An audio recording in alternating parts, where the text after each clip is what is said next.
Okay, these are the release notes for synSpace Drone Runners version 1.07, and this is on a Kindle Fire 10-inch, and as a second player I have a Kindle Fire 7-inch on the side here. So this red player is going to be the 7-inch guy, and I'm going to be the blue guy. So I have picked a face and a shell and configured my ship, so I'll go ahead and launch. So again, if you're familiar with 1.06, this part hasn't changed. It's still a space game. I have to turn this up for you to hear it. Okie dokie. You fly around, you pick up power-ups, you have a scripted adventure. Let me stop. Actually, let's find the other player while we're at it. So we'll follow the red cursor on the compass. And unfortunately, it could be pointing to, oh no, there he is right there. So I could shoot him, but he's my friend. So what I'll do is I'll shoot across his bow, and while I'm doing that, here's what he sees. Okay, and now I'm going to fire.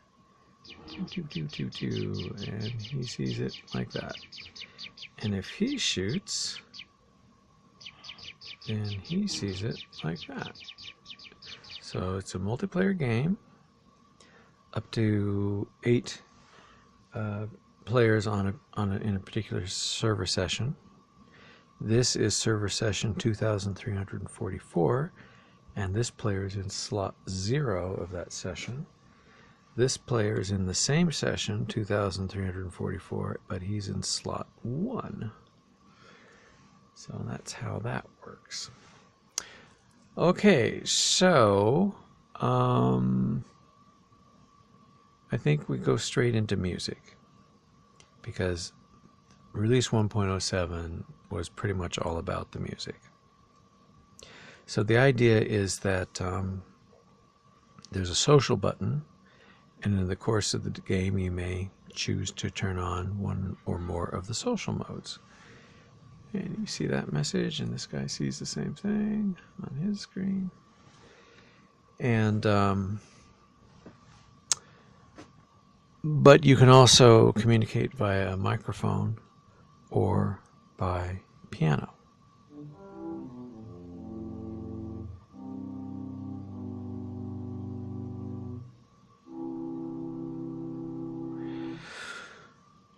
So again, 1.06 had the piano.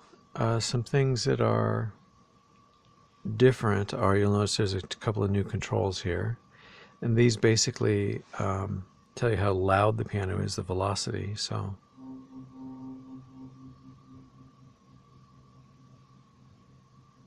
I'll take it up now.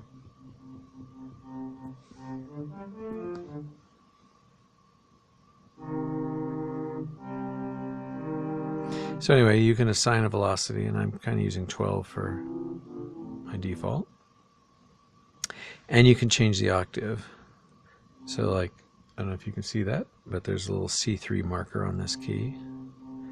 And if I tap that, it's now C4. C5.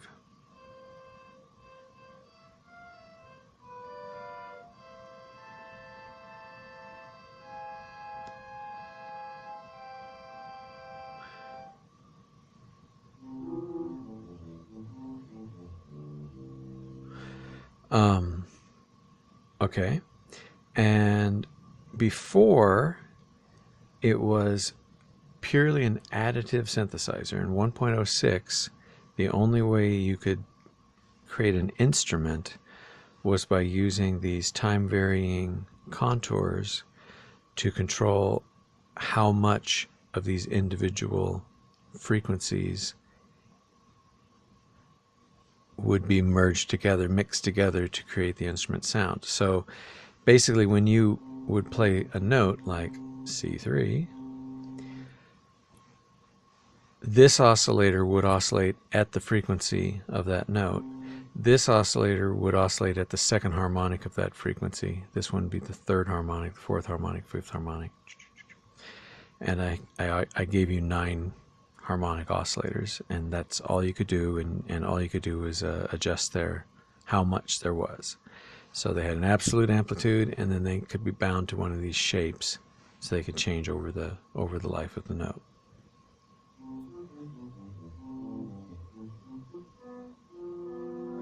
But since then, what I've done is I've reorganized the little modules here a little bit, and now when you tap on a module, it selects that module's stuff. So it used to be in knobs. I had a whole bunch of extra weird controls over here.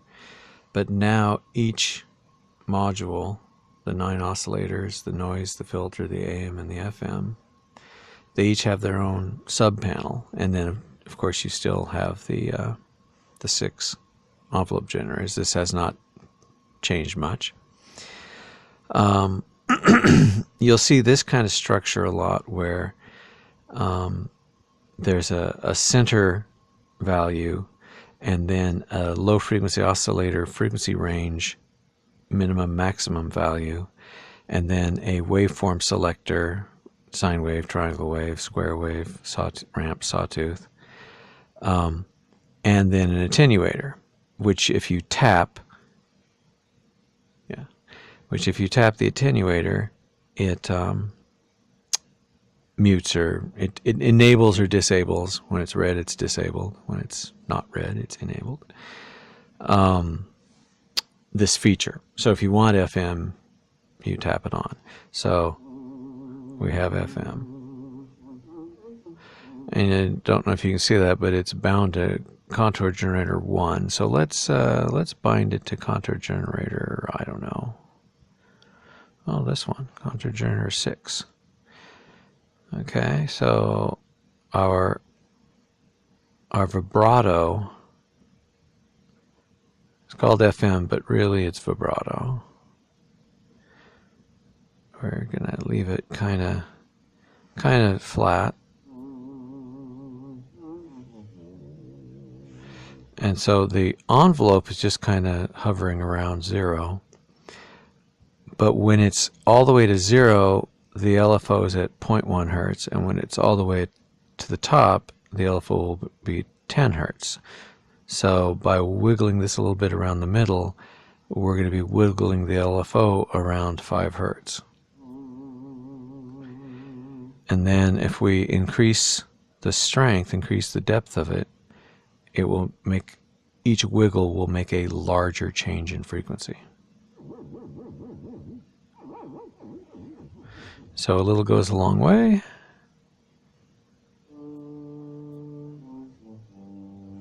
And you can, dial in any combination you want.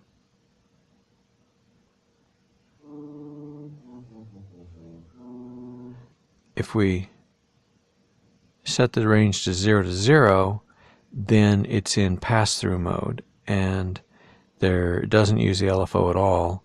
It just uses the envelope, and the up and down wiggles in the envelope are used to make up and down wiggles in the frequency. So that's all I was trying to say here, is that in addition to all of these things that make the FM wiggle, make the frequency wiggle, you can also just offset the whole keyboard with this at 1/2 step at a time. So that's kind of a way of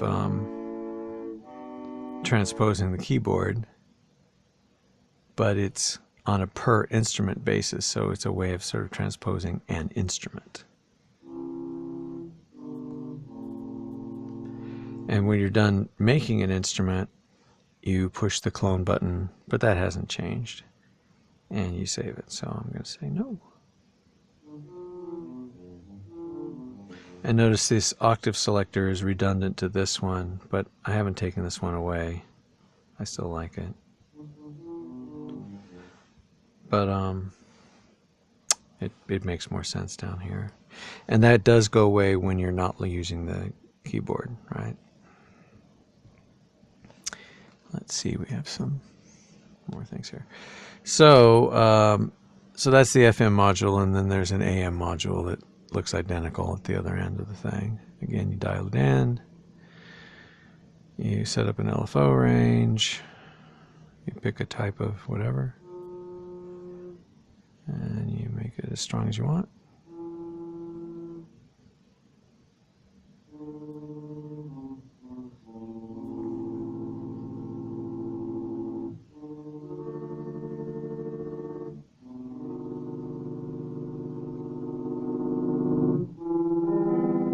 This, in this case, the center offset is an amplitude, so it's a loudness.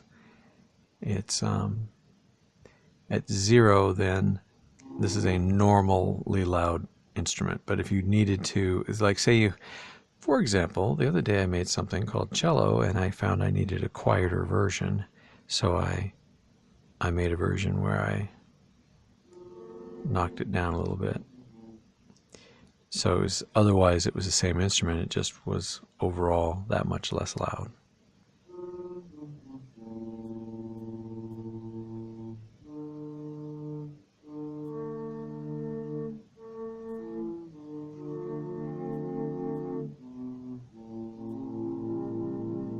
Okay, and then there's a noise filter. And this one's, it could be fancier.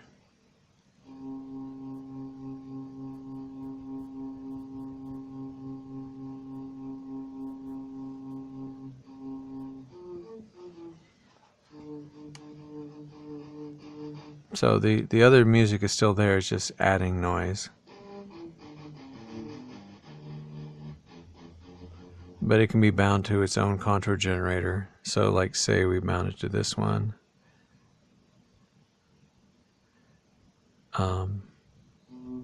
Now the noise is really short. Make it loud.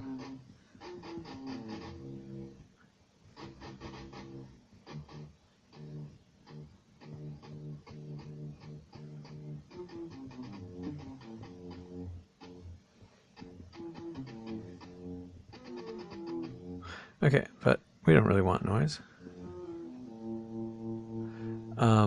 Let's turn these guys off also. Okay, technically the filter hasn't changed. In actuality, the filter apparently has changed. So mainly I fixed some bugs in it, but if you're trying to have forward compatibility, you probably will need to use a larger Q value than you used before. But the next thing, but the filter did exist in 1.06. Oh, that's right, but it was really lame. Yeah, so there's, yeah, no, so you've never seen a working filter if you've only seen 1.06. So, well, let's simplify this then. I'm going to dim these guys, and I'm going to turn on just oscillator 8, and I'm going to dial them up about this big. So now the only thing we're hearing is oscillator 8.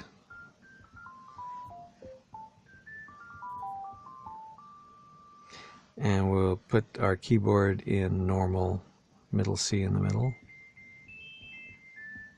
So that's C4. So each of the oscillators, they kind of look the same. They have a lot of settings now, so that's a big difference from 1.06. The first thing is, rather than being hardwired to the 9 harmonics, you can also just tune them themselves. So this one I'm going to take down to 0. This could be improved. So that's just a sine wave at middle C, C4. This A here is the A above middle C, so that's 440. So this button here turns the oscilloscope on. Now it's a little tricky, because if you tap on the left side, it cycles the oscilloscope between off, on with a fixed scale, and on with an auto magnifying scale. And if you tap the right side, it changes the time scale of, just the last second's worth of information, the last minute's worth of information, something like that. I don't actually remember what units I use. But anyway, so oscilloscope shows us the note we made. So I held that note down a long time. So if I change the scale, oh right, it only takes effect after the next note. There we go. So that's the line between old and new. Okay, so that's the latest note we just did.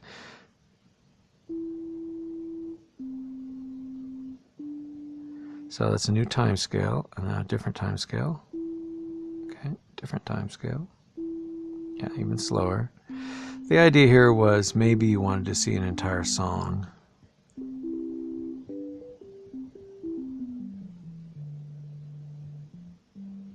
And some oscilloscope signal would actually make more sense than just looking. This is the actual sampled waveform out, so that's very fiddly. Some things move more slowly, like, well, some things. Just because I can't think of what they are doesn't mean I'm lying.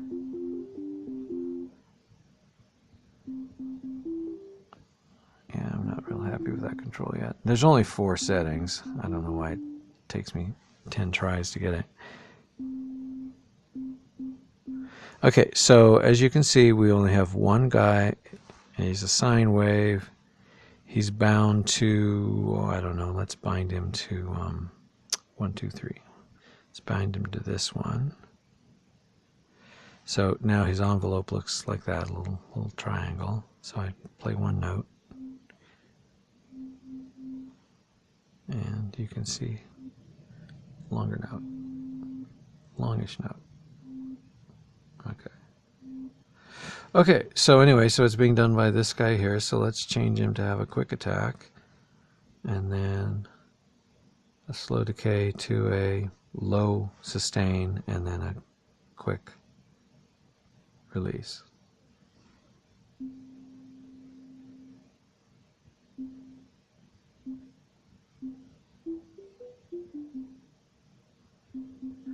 Okay, and now let's go back to oscillator 8. So I hit C4, it plays C4. If I put it up, say 7, then instead of playing C4, it'll play up 1, 2, 3, 4, 5, 6, 7. It'll play a G or a 5th. So I'm hitting C, but it's really playing this guy here. And likewise, I can bias it down. So I'm playing a middle C, but what's actually coming out is the octave below that. So this offset is in half steps.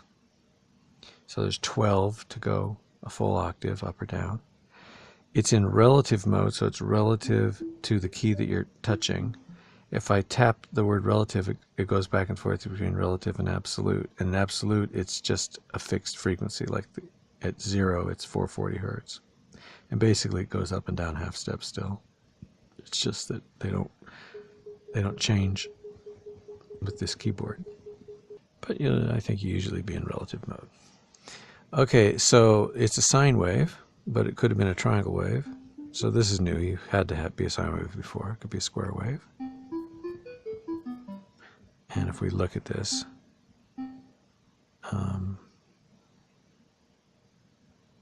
what do we actually see here? That's about right. It's just a square wave, nothing fancy. And sawtooth.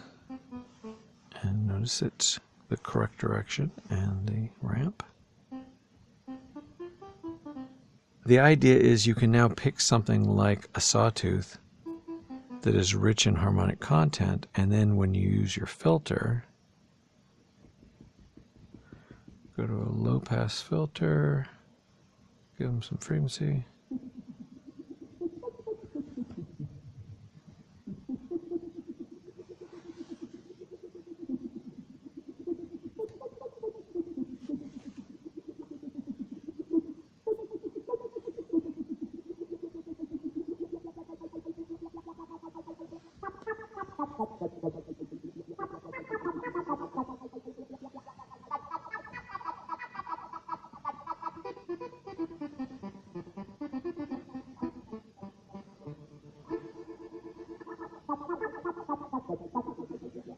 Okay, and the idea here is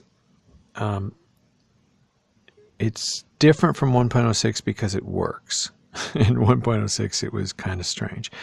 But the idea is you have that same standard thing where you have a center frequency, an LFO range, an LFO waveform, an attenuation bound to a contour generator. Only here you have two. You have one that ultimately drives the center frequency of the filter, and your choice of one of these four filters: low pass, high pass, notch, or band pass. But you have a separate LFO for the center frequency and the Q. Some people call that resonance. And you can have them bound to two different contour generators, and you can use two different waves, and you can use two different frequency ranges, or you can set them to 0, 0 and get just a pass-through where now it's just the contour generator is responsible for changing whatever it is. Now, these guys both are set to contour generator 1 right now, which is kind of silly, so but it looks like that. So we see the center frequency is starting high and going down, and the Q is starting high and going down, and the result of that is this sound.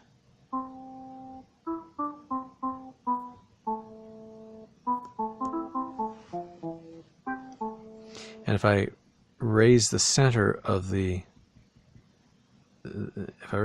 center of the corner frequency by a number of half steps, this oscillation, if it takes place, is now taking place around that higher frequency. And it's a little head warping.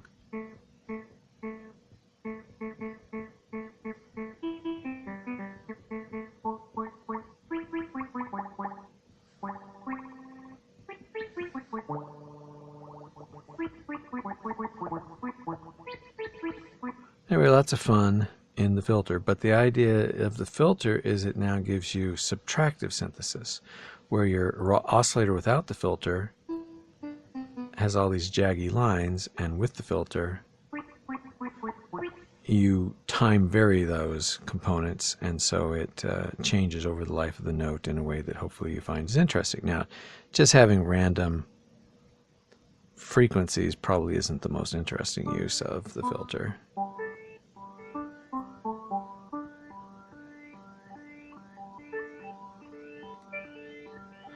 But it's a use.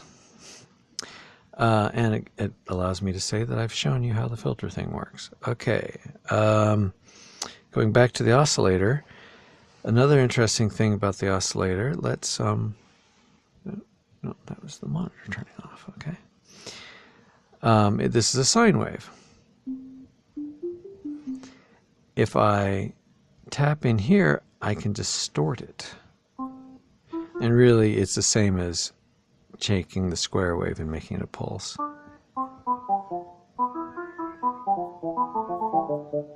And then if I take that and take it down 12, so now it's an octave low. And then if I bind, let's see, let's bind the Q to that one, and let's bind to that one. Okay, so this is going to control the corner frequency of the filter. So we're going to start high.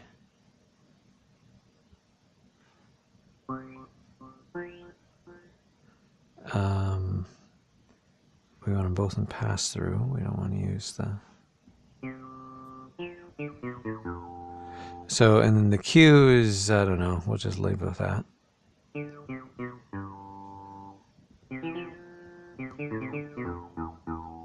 So now, without the filter, it's just a pulsed square wave, and with the filter, It's this nice, you know, rubber band. So let's clone that because I like that. And it's not FM. This is a subtractive synthesis. You don't have to do that. I'm just noting it. Rubber band.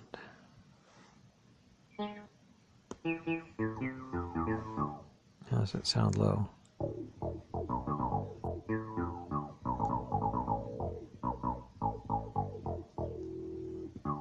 That's pretty good bass.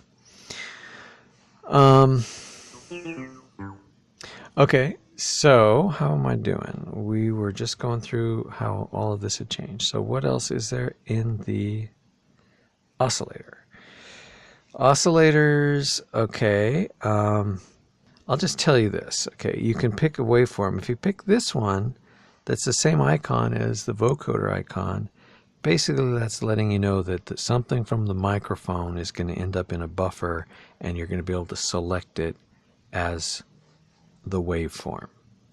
So it's a simple emulation system where, you know, you have a dog bark or whatever, and you know, bark, bark, bark, beak, bark, bark, beak, bark, bark, you know, that kind of thing.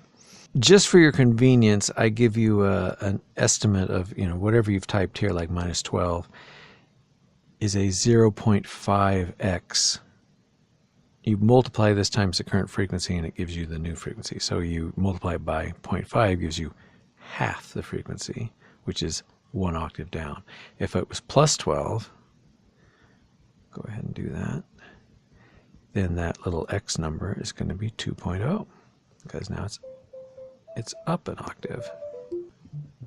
Now there's also a detune, which only works if you've enabled detune. Let's see, if I do that, does it even take it away? Yeah, it goes away. Okay, so you have to enable detune. I don't know why you wouldn't, other than maybe it's hard to hit these spots on a small screen. So the idea is this is a macro detune of in terms of half steps or semitones. And this one is in cents, hundredths of a semitone. So right now the detune is 0, so it's perfectly on pitch. Well, it's down an octave, but other than that, it's perfectly on pitch. If I take that up to, you know, 21, it's now 21% of the way towards minus 11, closer to, you know, going to the right. So you probably can't even hear it. But where it becomes useful is, let's say I start a second oscillator that's also at -12. I mean, same pitch. And about the same loudness. And can't really tell. So now I select the left one and I detune it down 18 cents. And then I take the right one and I detune it up 18 cents. And, you know, this is probably a huge thing, but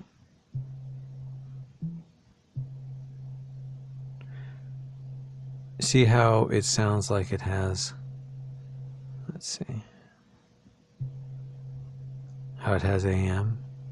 That AM is actually a beat frequency that's moving over time because of this detune. If I remove the detune, that beat frequency will eventually hit 0. Oh. So if I detune the left one down just 1 and the right one up just 1, yeah, you can just barely see it moving. Anyway, so it's an easy way to make a sort of a chorusy kind of effect, but you'd probably really rather, let's see, I want that one to be negative. The reason I do positive and negative is if you do it balanced, it sort of tricks the human into thinking it's not sharp or flat. So let's make these triangle waves, because triangle waves have just a little bit of harmonic. So hear that sounds?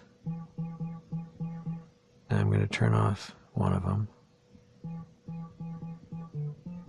So by itself, and then the other one by itself. Not quite as loud. Oh, the other one is still distorted? No, not really. Anyway, but play them both at the same time. And it's kind of more of a chorusy kind of effect.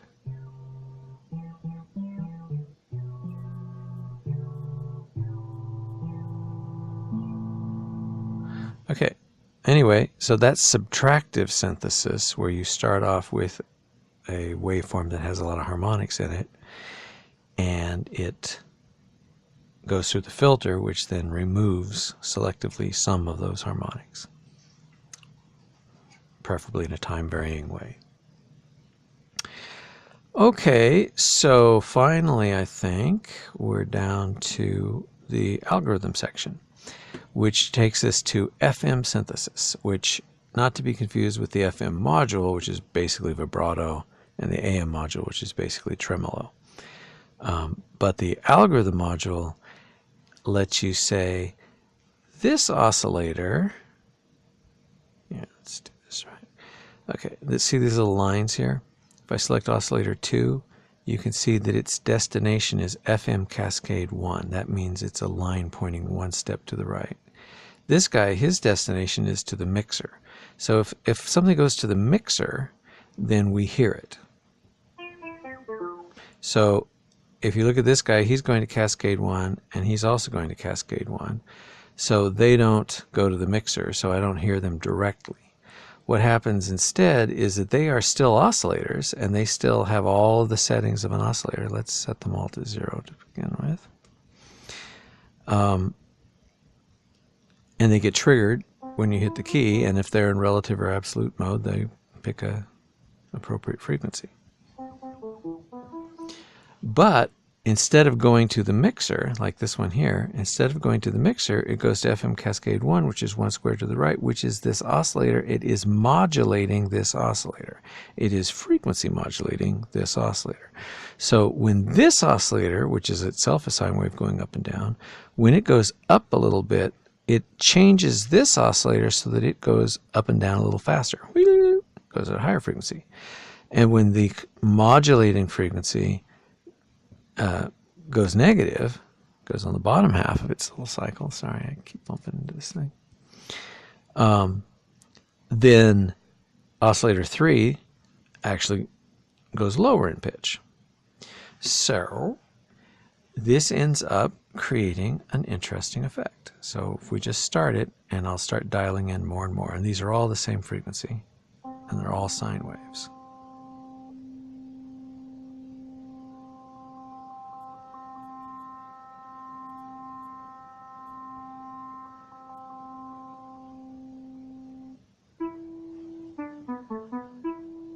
And the amount of modulation is also driven by the contour generator, right? So this guy right now, I accidentally bound him.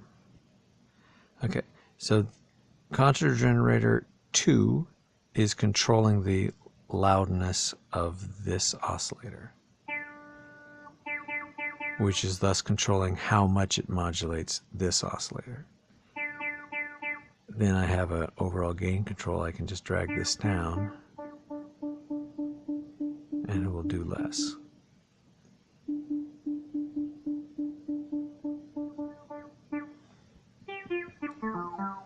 Okay, but you don't just modulate, you modulate with a frequency that is different from this frequency. So let's change our modulator frequency to be +7.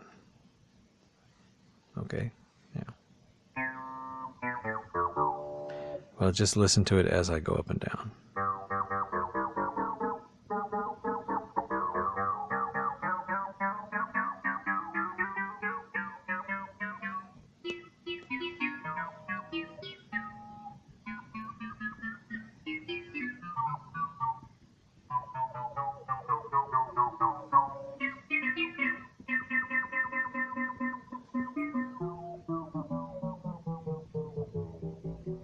And the modulator can be negative. So again, half steps, so negative 12 half steps, it's running 1/2. That's 1/2 the frequency, 1 octave down from whatever note's being played on the keyboard. And if you're playing several notes, each note has its own. They're individual little critters. Now, so there's also a thing called feedback. And if I turn that, right now it's set to 0, so there is no feedback. I'm still looking at oscillator 2, It is modulating oscillator 3, but now I'm going to give it some feedback, and the first thing we notice is this little loop appeared, this little blue line, showing that the output of oscillator 2, not only is it modulating oscillator 3, but it is also being fed back to modulate itself. Let's get rid of this one here. Okay. So I've turned off oscillator 1. So now we just have oscillator 2 modulating oscillator 3 and itself. But it's only feedback level 1, so it's not very much. So let's raise that so you can hear it. Okay, so no feedback, and now increasing feedback. I think technically it makes it punchier.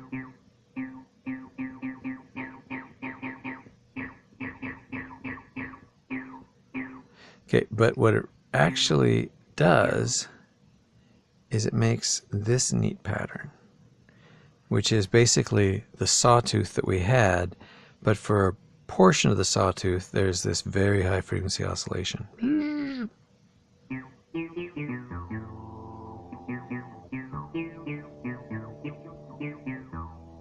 And that high frequency oscillation is caused by the feedback, which happens really fast. But now if I increase the feedback, what happens is this frequency gets, I don't know if the frequency gets faster or not, but something changes so that the math no longer captures every single transition. It's like we get above the Nyquist frequency, and so we get an uneven display now. It's like it's not getting every waveform the same amount. And then we keep going, and it gets weirder, and we keep going, and it gets weirder. And if we increase it, if we actually increase the amplitude of the modulator, what we end up with is noise.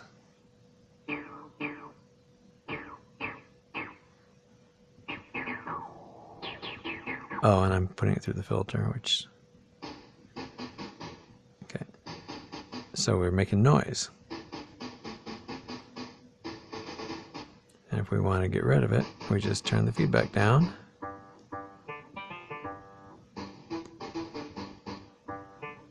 Or dial this down.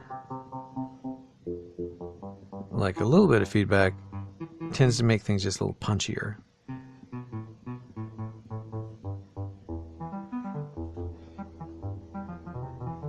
Anyway, so FM synthesis, which was invented by Dr. John Chowning of Stanford, and then was commercialized by Yamaha in like the DX7 instruments, and then got put into silicon in the so-called ad-lib chip, which was included with every PC in the beginning, and gave us, you know, the most familiar MIDI instrument set we ever ran into. Anyway, and so here's sort of a recreation of that, and you can make a lot of nice noises, and it sounds pretty nice. That's the other thing about 1.07. I think the stream path is a little cleaner. So it's only sampling at 16,000 samples per second, monophonic, 16-bit numbers. So it's not, you know, it's not your music quality 44 kilohertz, whatever.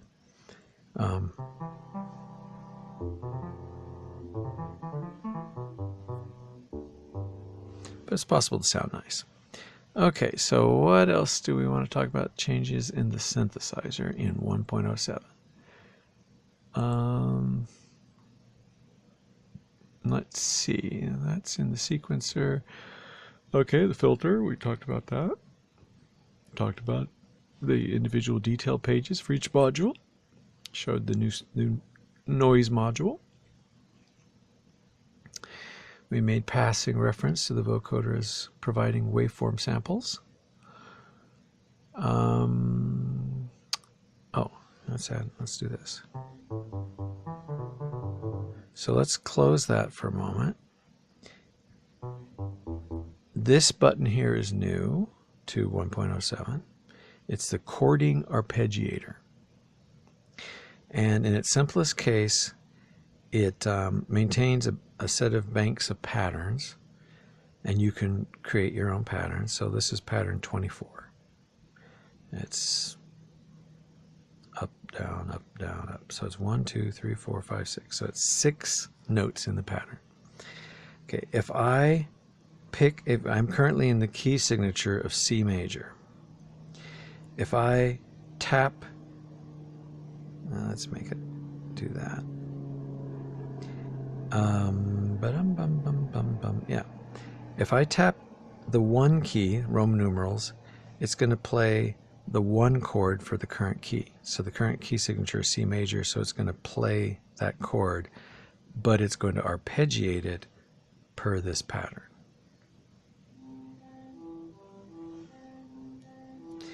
And you can see where it is in the pattern there, which helps. And that's it. And now I can play along.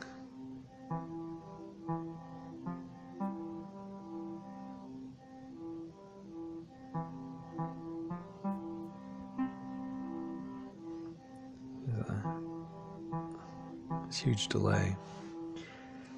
Anyway, or I can just change the chord that I want. So now I'm going to the 4 chord. So if you want to do chord progressions, you just pick a pattern and then do the chord progression. And these events look just like you were playing the individual notes. So if you go to the sequencer and you just say record, it's now recording these notes just as if just like these.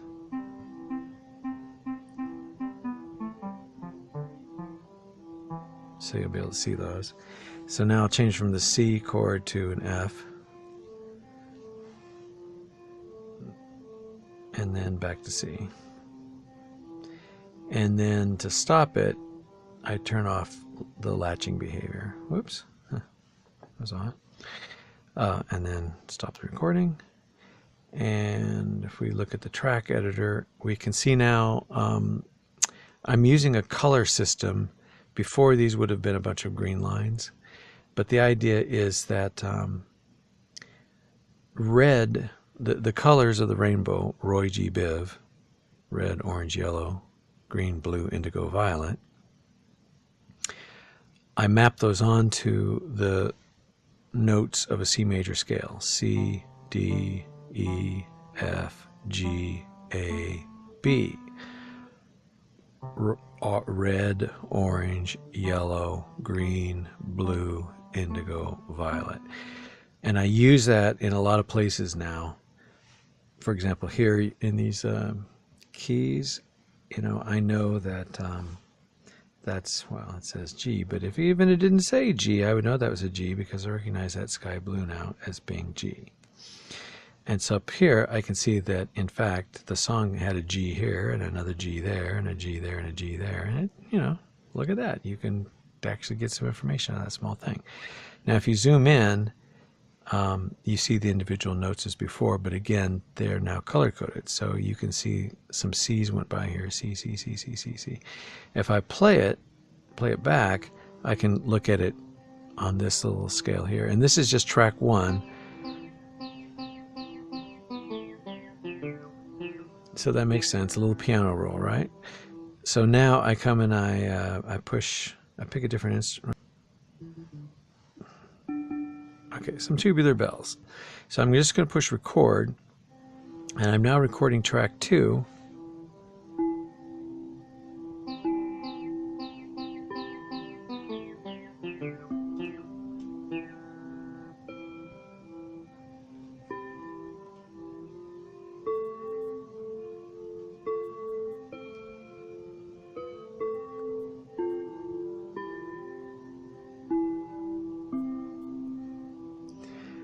Okay, so that was recording track 2, but it also played back track 1. Now, if I play them, it's playing the groove, which is all tracks. But if I want to, I can mute. So now I'm just hearing track 1, or track 2 rather. Now just track 1, now both. And then that was in 1.06, although I think it's generally working a little better now. But if you hit the tracks button a second time, I think this is pretty new to 107. It might have existed in 106 in some form. So anyway, so obviously this is a piano roll of the thing, and I can play it. And it's playing the same song as up there. This is just a different visualization. I've got track 1 selected right now. If I select track 2, you can see track 1 turn gray, and only the notes of track 2 are showing up in green.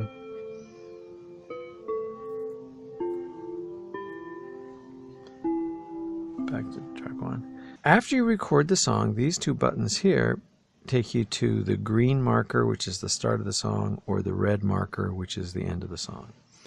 If I go to the green marker, which is marking the front of the song, and then I tap on measure 4, which is my preferred measure to have the song actually start on, I'm going to long press this funky button here, and it's going to move the entire song, well, the entire track. But anyway, long press, and it moved it. So now the song starts at measure 4 instead. So now we'll play it.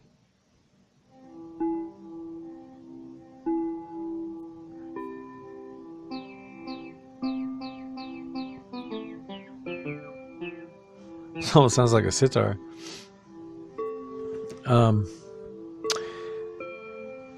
Anyway, so you can play the song. You can, if you select a bunch of notes and then tap them, it plays them all at once. So if you wanted to hear like chord progressions, you can walk through your song like that. The play cursor gives you a way to start playing at a spot. If you just hit the play cursor, it'll start at green and it'll stop at red. If you're playing it and you pause it, it'll pause, and you can then hit pause again to play it. What happens if you pause it and then hit play? It unpauses it, and then you hit play and it stops it. Okay, so that's how that works. Okay, so you have a plus and minus sign here so that you can see more or less of the song. This was a short song, so it fit. These grid units, between the black lines is a measure, so I'm in 4/4 time. I think I only do 4/4 time still. So there's 4 quarter notes. So these lines here are quarter note boundaries, and so then this note here is basically an 1/8 note long, and that note there is basically a 16th note long. And if you look at the tiniest scale, there's 4 little divisions, which are basically 4 little 16th notes. And then it's an editor, so if you want to change a note, you select it, and you can select one note or you can select a bunch of notes. And then this button here is a proxy for the current selection. So for one thing, it tells you some stuff about it. It tells you that this span of notes runs from step 122 through step 130, a total of 8 steps. 1, 2, 3, 4, 5, 6, 7, 8. Yeah. And that at least one of them is at velocity 12. So velocity stuff you really need to, you can only select the current track. So I've got it selected track 1, so I can only select notes on track 1. I can see the other tracks, I just can't select them. But anyway, so say I wanted to move these notes, I would just touch the proxy and then move it up, move it down, move it right, move it left, put it back to where it was. And likewise, the gray is a proxy for make it shorter, make it longer. Gotta be careful not to overlap notes. Oh yeah, when you're playing, you can mute. Normally it'll play all the notes. You can mute the individual tracks, but any unmuted tracks, it will play every note. Unless you select out of key, and now it won't play any notes that are not in the current key. And you can tell the current key by these dark and light gray stripes. So those are basically the black keys extended out. So right now we're in the key of C major, so the black keys are in the usual place. But if we change the key signature, which right now you do it like this, you tap on the key signature there, and then you say, I want to be in F major. So now we're in F major. So we go back to here, and now F is the first white key. And so here's the two black keys by the first. So what used to be C is now F. That is to say, the notes haven't moved, but these little black dark lines have moved. And now, any note I see that's on a light gray background is legal for the current key. So these are all legal for F and C. That's pretty cool. But if they were on a black background, then I would know they were out of key. Anyway, and then this mute thing won't, if you've got it turned on, it won't play the notes that are out of key. Then there's a thing called invisible, mute if, and then anything that's off the screen you don't hear. So I think that's it for the tracks editor. Again, you have to select it twice. So you tap on any one of these things and it just takes you to the small version. But if you've got tracks selected and you tap it a second time, you get the full editor version. No editing here, just viewing. You can zoom in various levels. You only see this kind of presentation at the outermost level. Let's see. Getting back to the chording arpeggiator, you can bind it, like say I wanted my chording arpeggiator to be tubular bells. I'd make this guy play tubular bells first, and then I'd long press, and now I've bound tubular bells to this guy. So now whenever I play a chord here, sorry.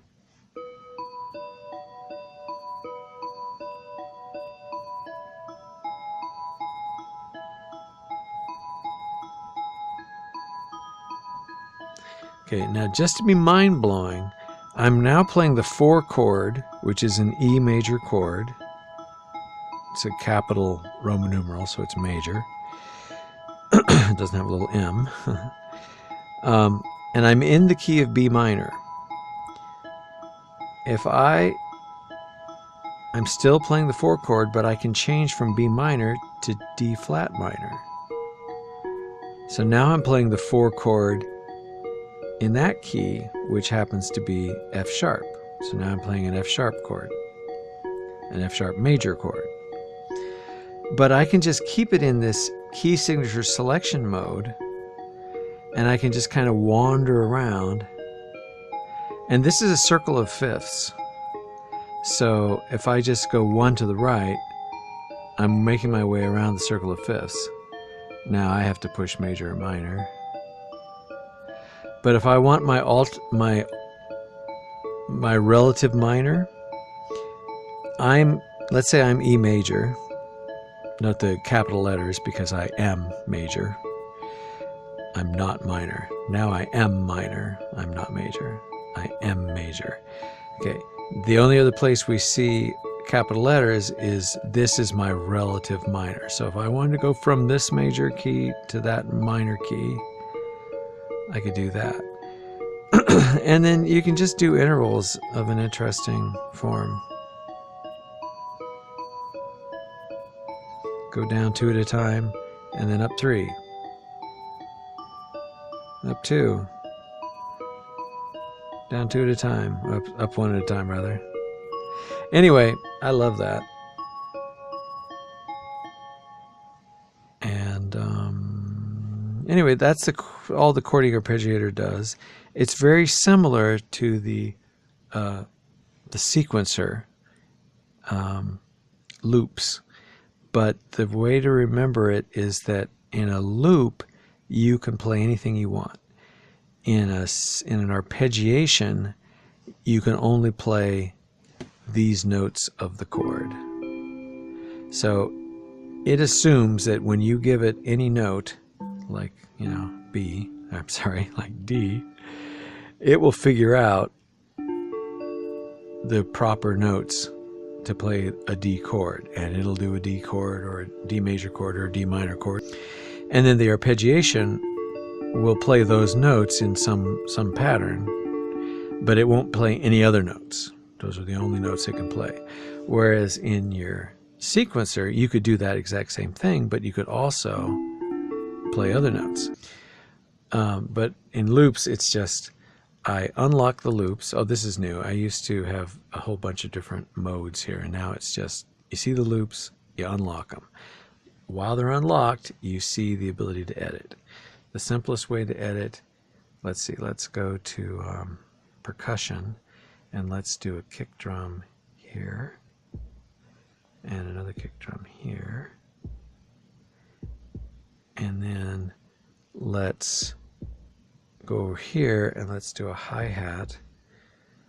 Do I remember where the hi-hat is? I think.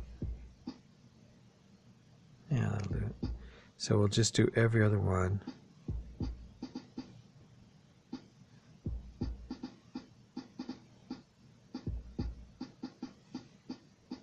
And then in this one we'll do a snare drum, which is this guy. And we'll just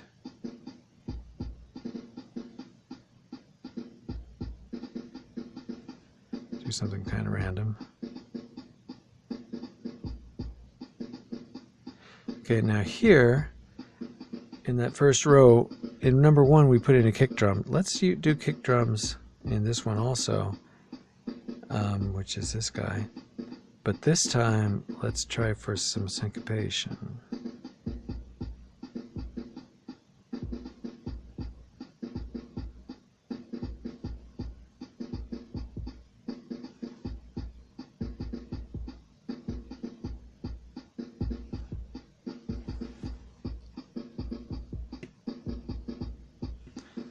And then the idea is we could have several of these for the kick drum. Probably done more thoughtfully than this. And then you wouldn't run them all at the same time. Unlock it. So now when we start our song, oh, what are we doing? Okay, so we'll add a drum track to our existing song. So go to loops and we'll just say record, and then we'll start with that guy.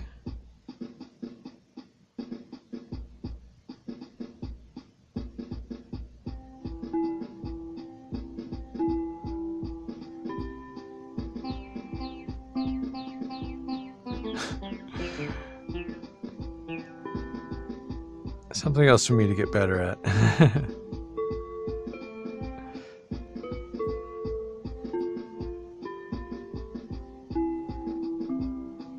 And we're coming up on an ending, so we'll turn them off. Okay, so now we've recorded a third track, which has some loops. Now loops, I don't show all the individual notes of the loop. I just show when you turn the loop on and when you turn the loop off, where I use yellow and red for that. And now we have a three track song. And we can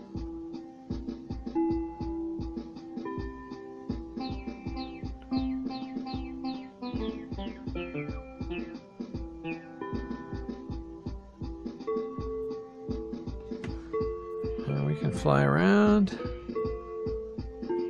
Little Christmas music, I guess.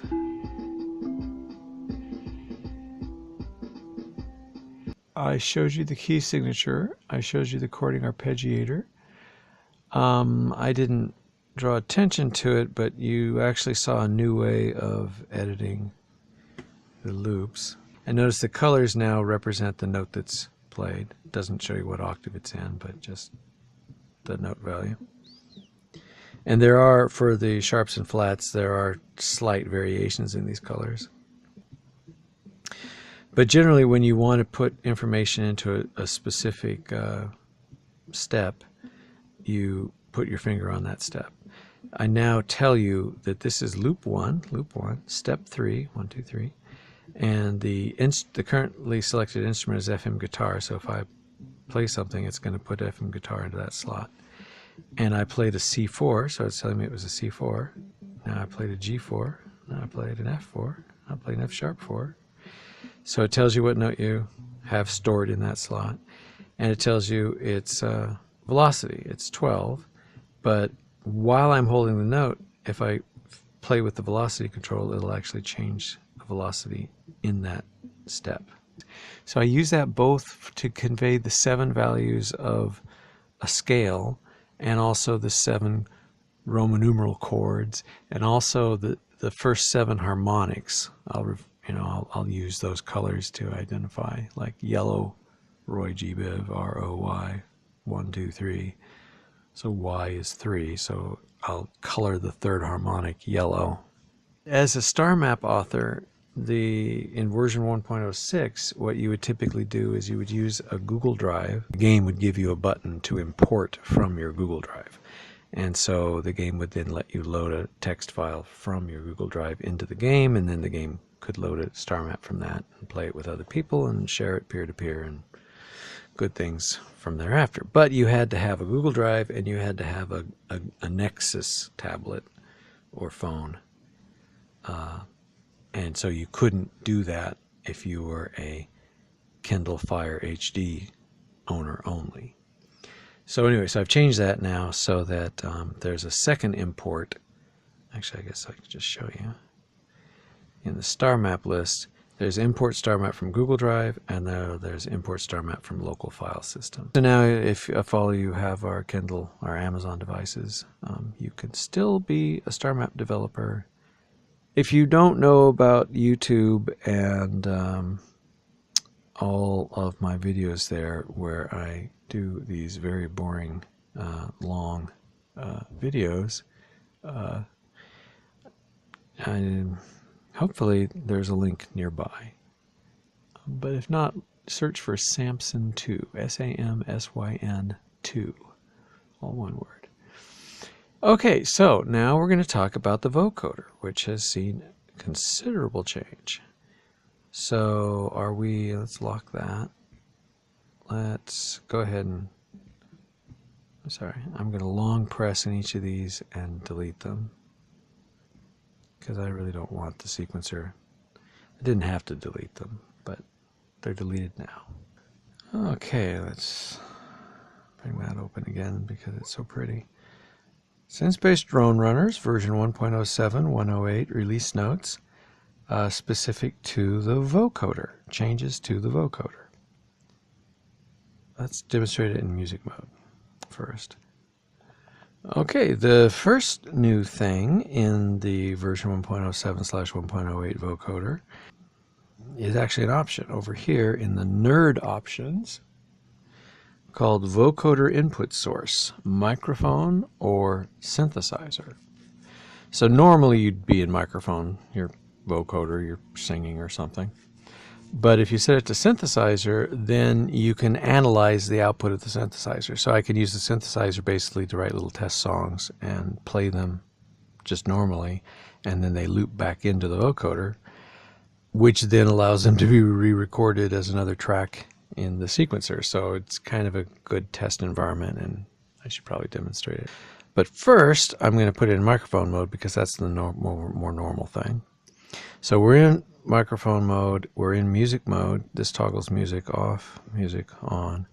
This toggles recording off, recording on. This deletes any recording. I've got the spectral recording.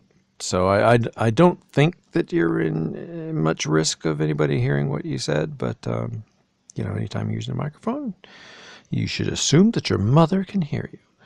Okay, so anyway, so it's a recording now, and so I'm going to play this song from YouTube, A Himitsu, from their no copyright music library called Adventures.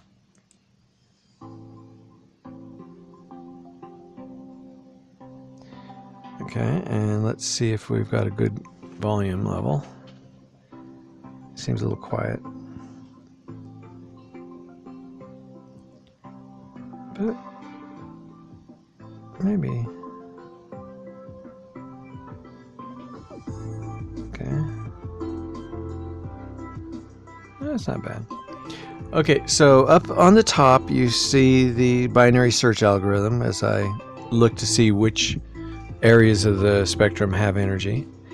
Then here you see the 25 spectrums per second going by, where all of the obvious vertical bars are peaks, places where there was a concentration of energy.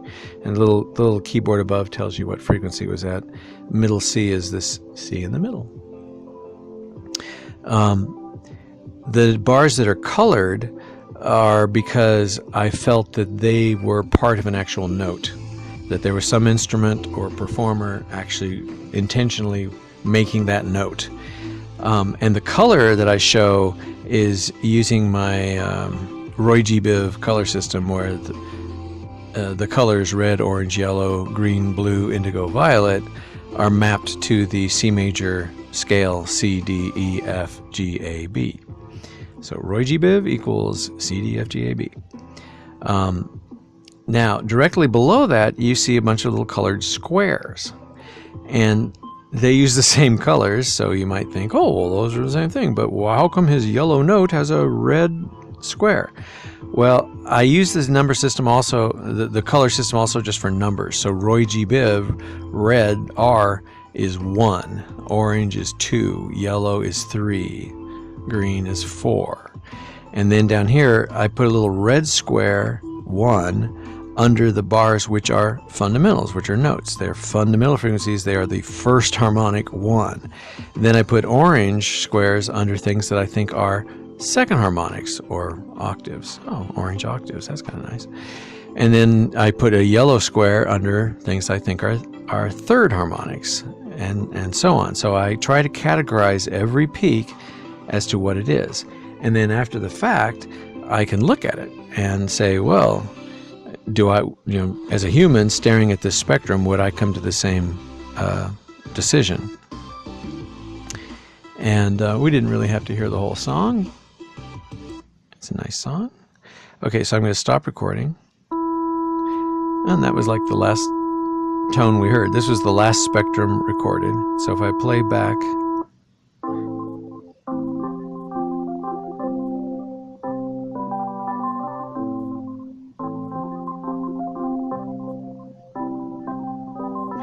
okay, so if I start down here, so play. If I tap here, okay, so this is what it actually sounded like. That's within the final minute, so I still have the recorded data.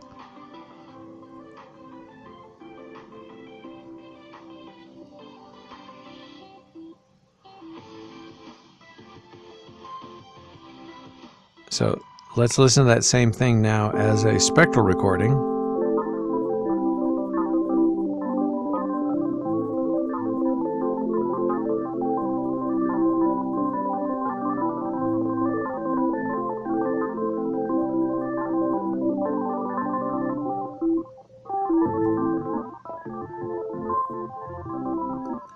So a spectral recording tries to recreate the spectrum that existed for that 25th of a second by adding together sine waves of the frequencies that it detected in that spectrum, with amplitudes commensurate with the amount that it felt it heard. We saw a total of 13 energy peaks, and it's recreating the sound by adding together all of them. And that ends up being a pretty good recreation of the spirit of the song. And if there's lyrics, you can tell that it's a voice, and almost, if you know the song well, you can totally make out the lyrics.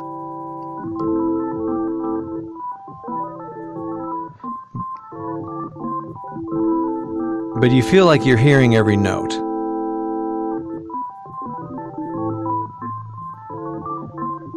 But now if I go to this third mode, it's only playing the colored notes. So now it's only playing the fundamental.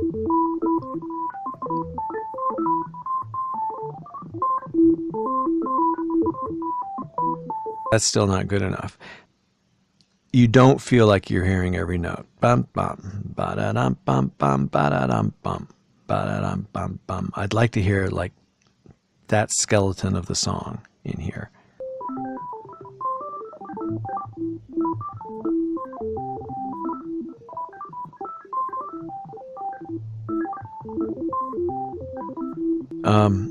So now we come back over to the sequencer, and we're going to record the song again. Delete the first copy. So we're going to record the song again, but in addition to recording it in the vocoder as a spectral recording, because we're in music mode, we know it's also sending it to the sequencer, so we're just going to push record on the sequencer, and it'll get recorded as a track. And you can see them coming in, and they're vaguely satisfying. I wonder if I can improve that by changing the volume. It was kind of quiet.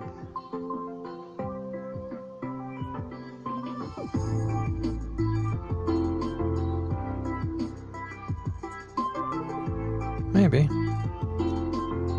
So it's still making a spectral recording as well, but it's making both a spectral recording and a sequencer recording. I'll just do a bit. And then this is what I call the rhythm rainbow. And it's kind of like a piano roll showing the notes that are being played, and the colors show you the kind of note. So red is a C, and that aqua blue is a G, and that yellow is a E. But it's just one octave. So if you played the same note in a higher octave, it would still show up. You know, all C's from all octaves show up as this bar down here. So you can't really use it to follow the melody.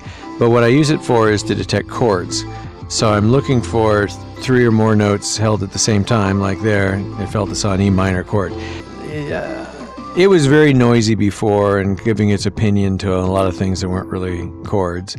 And now it's very reluctant to make an opinion. Like here, it waited until it had 3 solid notes for a long time before declaring that being an F.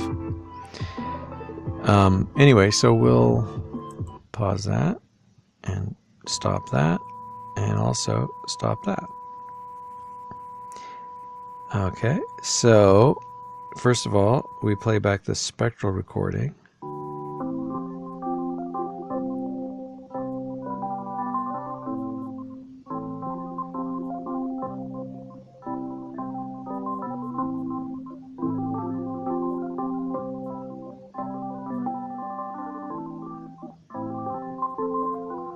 Now we can, let's look at this frame here, and we see that it has red dots under a bunch of these guys.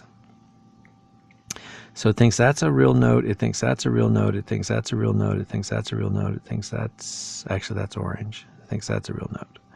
Okay, so do we agree? So I see this one. This is a G, that light blue one. But I also see a G down here that's an octave away from it.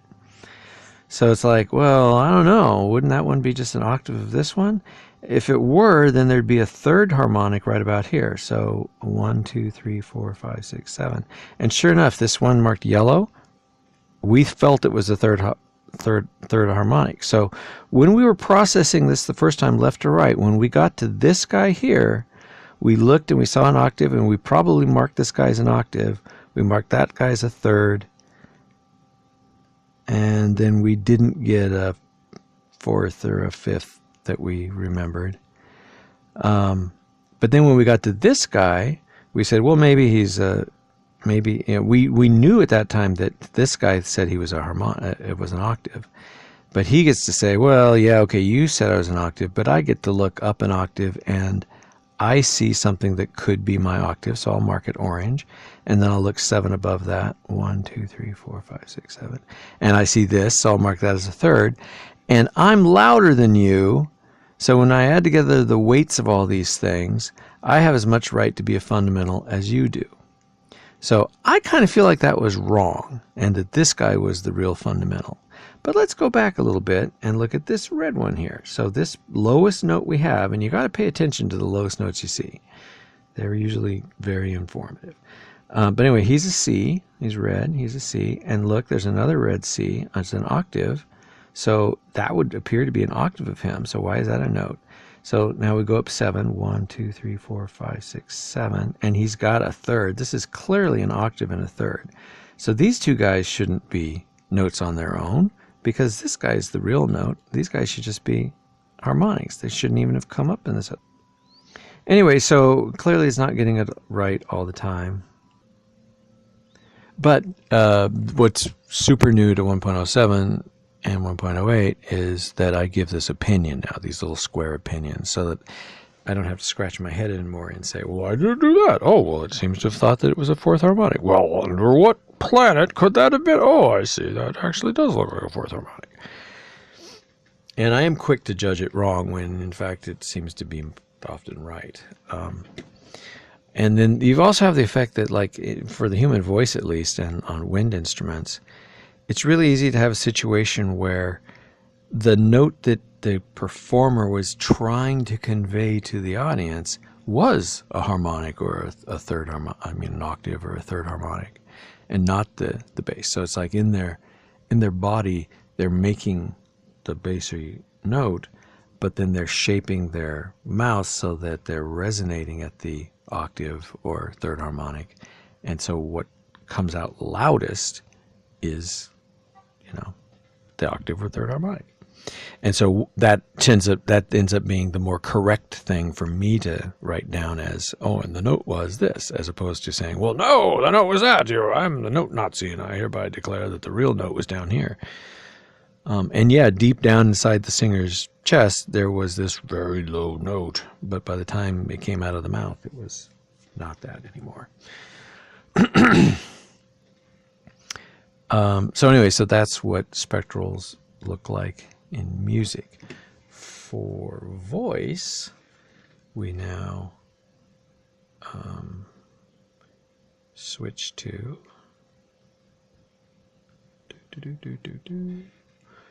this is an 8-inch, and again, it's a 2018 build. You can tell it's a 2018 build because the button, the power button, isn't silver. It's tinted the same color as the case. It's classy, but it's also harder to find. Okay, so we see the beautiful art again that I love so much. Thank you, wonderful artist. And I am going to change maps because why not be in the same map as the other guy? It's a multiplayer game after all. And so the other guy is this blue guy, and I will be this red guy. Oh, cool. Getting some information downloaded. Let's pick a better ship. Oh, here we go. I did this one as an homage to Day of the Tentacle, or Night of the Tentacle. Day of the Tentacle. Because of Day of the Triffids, right? We got a cat recently, so I've been leaning towards cat-related things. A lovely cat, kitten. And we bring up his vocoder. Okay, so we'll leave his vocoder in voice mode.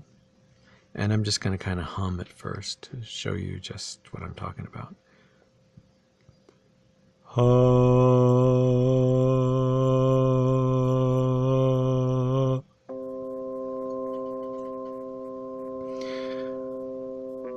So you can tap to listen to a particular spectrum.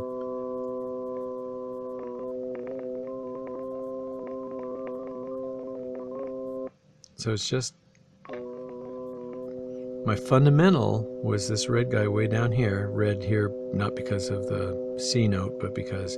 So in the other display where I had the little opinions as squares underneath, here I didn't need the lines to indicate tones anymore, so I used the colors here just to be 1, 2, 3, 4, 5. So the first harmonic, second harmonic, Roy GBF, red, orange, yellow, green, blue. 1, 2, 3, 4, 5. So you can see, you know, it lines up perfectly. There's my voice, there's my first harmonic, or my second harmonic, which is the octave. There's my third harmonic, which is the octave plus 7 half steps. My fourth, my fifth. Okay, I didn't hold the pitch perfectly. You can see that the fundamental is going back and forth a little. But no matter what it does, you can see that the other notes are always harmonics, and that their amplitudes, their relative amplitudes, are kind of constant, because I held not only the note-ish, but I held the tone. Like if that were a vowel, it's like I was saying the same vowel for the whole time. So if I change vowels in the middle, like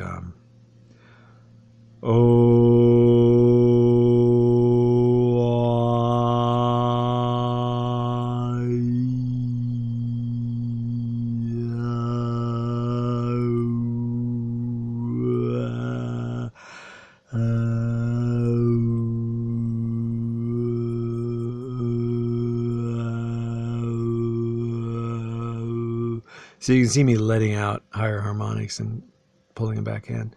And then if I hold the same vowel but then change its pitch, you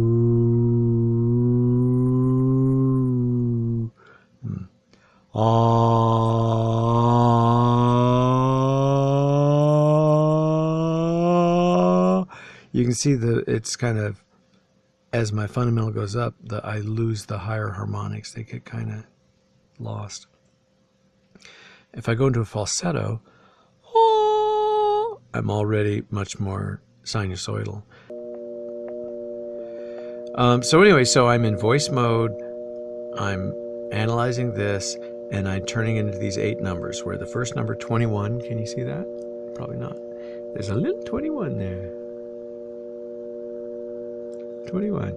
Anyway, that represents the pitch of this red first harmonic fundamental. And the 62 here is its loudness. And so the second harmonic is loudness 62. They're the same height, makes sense. Next one is 61, it's a little lower, that's nice. These are logarithmic, by the way. 63, so that's louder than the 62s. Have we done any actual speech yet, or has it just been me singing? I guess it's just been me singing. Okay, so we'll do some actual speech recording. And again, well, we'll put it on sample. So first we'll hear it, just the raw samples.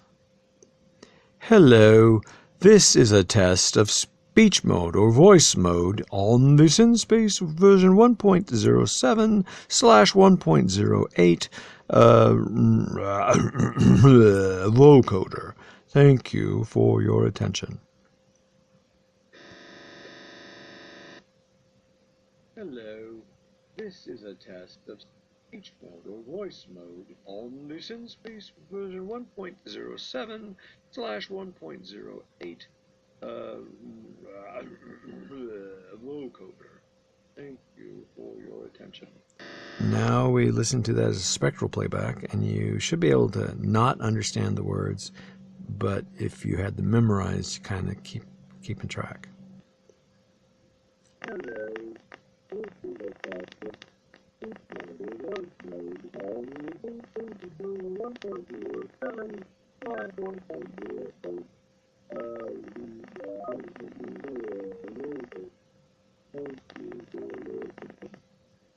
Okay, and then finally, this is that same thing in format mode, where I only play back the fundamental frequency that I found, but I play it back on a sawtooth and then send it through a bank of bandpass filters, which are tuned to pass the energies that were in the original recording, using those amplitude values from those 7 numbers.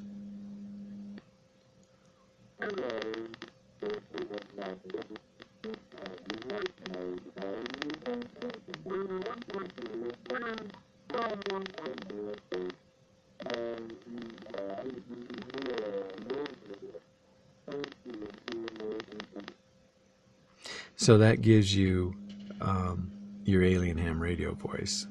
I think I need a little more processing for some of that buzzy stuff. And also, it sounds cooler when you pitch shift it, which is really easy to do because I just have to pitch shift the fundamental, and then the harmonics are all just multiples of that.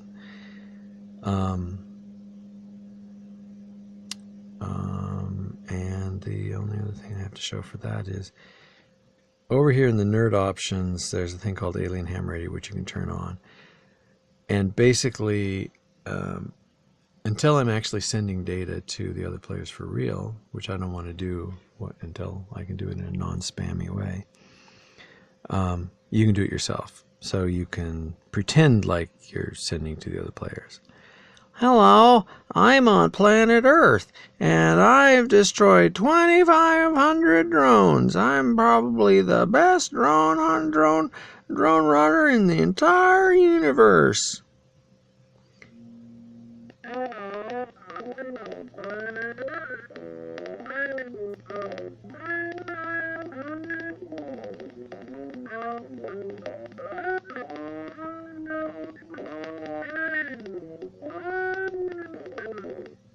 So that's what other people would actually have heard, as opposed to what I said, which is maybe still available in the 1-minute buffer.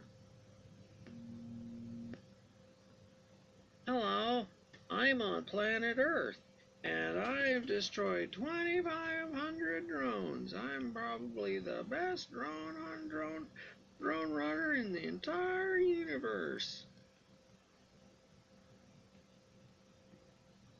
Hello, I'm on planet Earth, and I've destroyed 2,500 drones. I'm probably the best drone runner in the entire universe. Okay. And then crossing the beams, we go to music mode. We go to here. Here we go to record a track. And then we sing a song. Mary had a little lamb, little lamb, little lamb. Mary had a little lamb, and she had some more. Okay, so as we saw it, if we assume that I was only singing one note at a time, we'd like to see all the spectrums reflect a bass fundamental note and then some discounted harmonics. And as we go through this, we see that for the most part, it's finding a single note from me. And then here, clearly, this was really a fundamental, an octave and a third, but it's decided that that qualified for fundamental. And now that's very likely the third of this fundamental, so I disagree with that.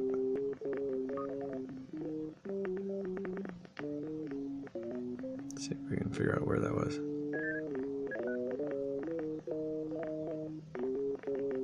Okay, Mary had a little lamb, little lamb. The second little lamb played a G when I think it shouldn't have.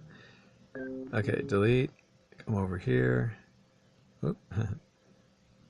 That was being played on we don't know what, so let's change the instrument to something a little simpler.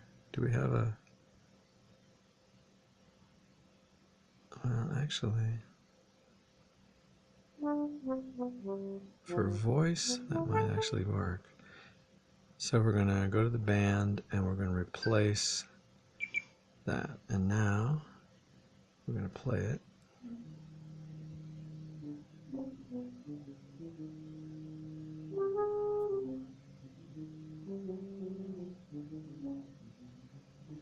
G4, yeah. So this was that harmonic that I insisted was a note when really that was the real note. Now I can just get rid of it. Boom, it's gone. Get rid of that one too. Boom. Let's get rid of this entry noise. Boom. Let's get rid of what that is. Let's get rid of everything that's above where we know the notes should have been. Okay.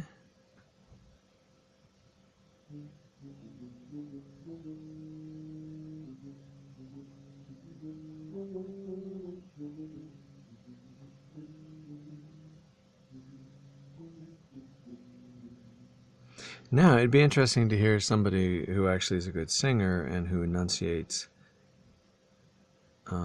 clearly. So, like, I assumed that I really was pretty muddy and went back and forth, lots of different notes, in addition to just, harmonic content issues. But anyway, so this is still, again, work in progress, but it's getting kind of useful. Again, focusing on just what's different in this release. Oh yeah, I was going to show you nerd option vocoder input source microphone. So if I change that to synthesizer, now if I keep this guy in voice mode and start his recording, and then come out to the synthesizer and pick an instrument like this guy, and I'll just play a couple of notes of this.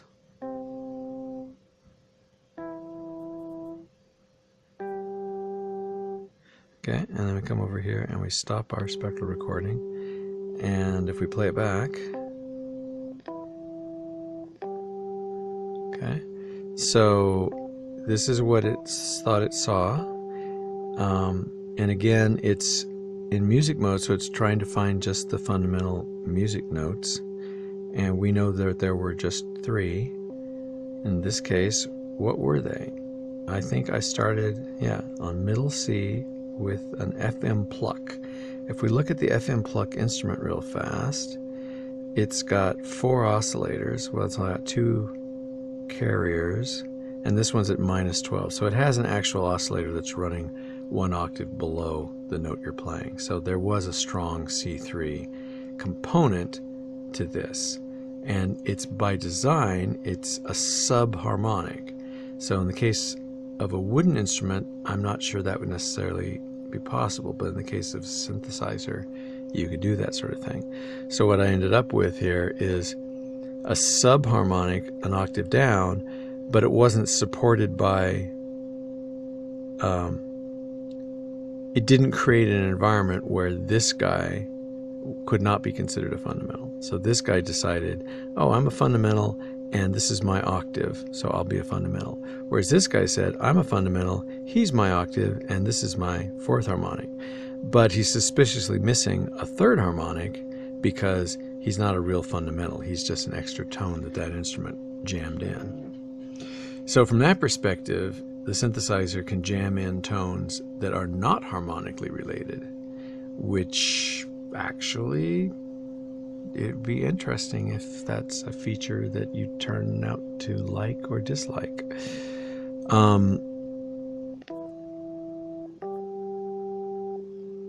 Yeah. Now if I delete those samples and come back over to here and disable that guy, so now we're only hearing this carrier. This one here is a modulator. This is FM synthesis. So now we'll do the same thing. We'll record, and we'll start with middle C again.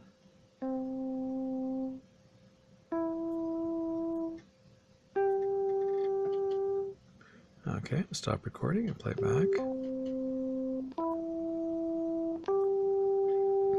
And you can see now the first one, it's a C, and it's seen as the fundamental, and that is middle C. And it has an octave, and that's got an opinion that's orange. And 1, 2, 3, 4, 5, 6, 7. It does have a very weak 3rd that was too weak. I didn't form an opinion. And if we go to the second note, again, fundamental, octave, 3rd, fundamental, octave, 3rd. Okay. So now, play back. Oh, sorry. Now I hear something at the very beginning of these notes. Let's see if we can find what that is.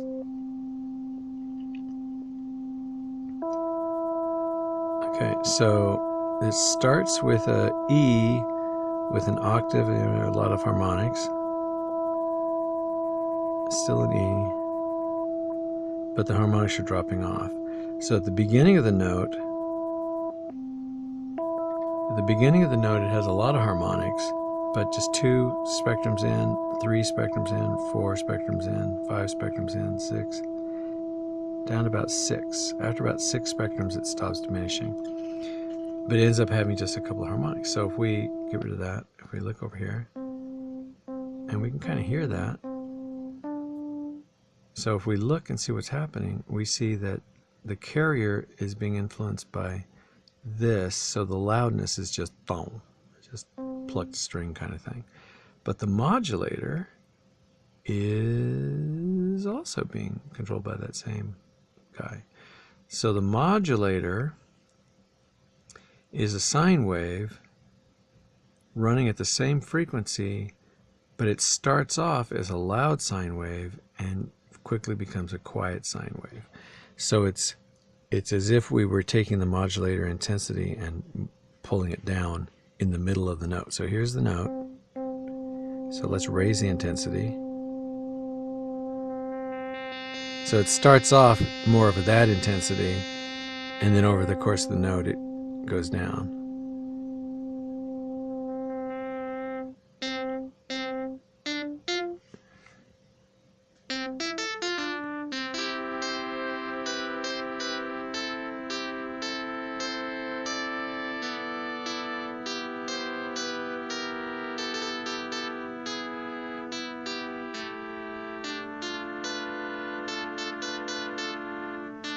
I love FM synthesis.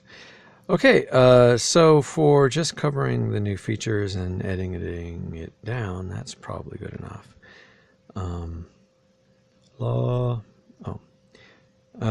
Special recording stopped. Oh, right, I'm recording from the synthesizer right now. So this is what fooled me earlier. You have to remember to turn this off. Got to go back to vocoder input from microphone if you want to record from the microphone. I want to record from the microphone. Please let me record from the microphone. Why aren't you recording to the microphone? Oh, right, I forgot to turn that option back off.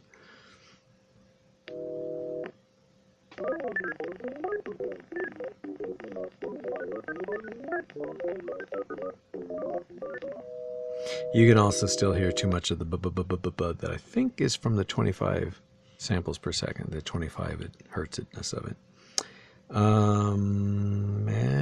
And I think we're done. Thank you so much. Goodbye.